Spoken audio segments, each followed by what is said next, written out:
courantes couvriront les affaires de gestion journalière dont le règlement n'implique pas de décisions quant à la ligne politique à suivre, les affaires en cours à propos desquelles la décision constitue l'aboutissement des procédures entamées antérieurement et les affaires urgentes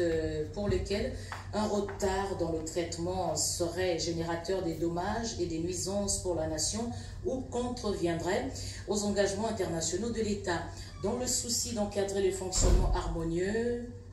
des pouvoirs publics et de préserver l'intérêt supérieur de la nation pendant cette période, le président de la République, chef de l'État, a instruit les mesures conservatoires ci-après à l'intention des membres du gouvernement, dirigeants des entreprises publiques et du portefeuille de l'État,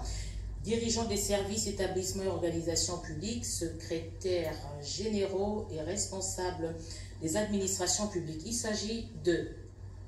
la suspension jusqu'à nouvel ordre des recrutements, nominations, promotions et mouvements du personnel à tous les niveaux, la suspension jusqu'à nouvel ordre des engagements, des liquidations et de paiement de toutes les dépenses publiques autres que celles liées aux charges du personnel, la suspension des mesures de service, des missions de service à l'extérieur du pays pour tous les membres du gouvernement et le personnel et de leur cabinet, sauf le déplacement lié à certains dossiers spécifiques dont les demandes d'autorisation seront examinées au cas par cas. L'interdiction de recourir aux opérations de cession, de transfert ou d'aliénation des actifs de l'État autres que celles déjà engagées. Toutefois, des cas exceptionnels nécessitant une dérogation seront soumis à l'autorisation préalable du président de la République. C'est signé Guilain Nyembo et fait à Kinshasa le 20 février 2023. Toujours en rapport avec cette démission du gouvernement déposée aujourd'hui par le Premier ministre Samalou Kondé, y réagissant, son Excellence Monsieur le Président de la République, chef de l'État, a accepté la dite démission. Cependant, tenant compte de la situation particulière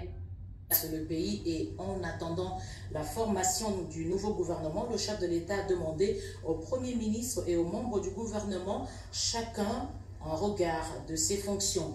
d'assurer l'expédition des affaires courantes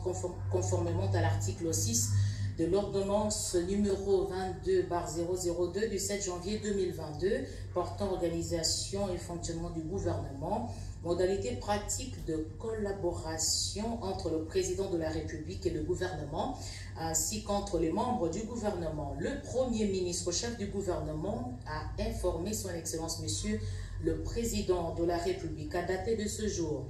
Lui-même et les membres de son gouvernement feront usage du droit de suspension de leur reprise de leur mandat parlementaire prévu par l'alinéa 2 et 3 de l'article 110 de la Constitution pour ne pas se retrouver dans un cas d'incompatibilité des fonctions. Ce communiqué officiel du cabinet du président de la République est signé par Guilain Nyembo, directeur de cabinet. Ce journal est terminé. Merci de l'avoir suivi à travers le monde. Retrouvez à 23 h Anita Luamboa pour un nouveau journal.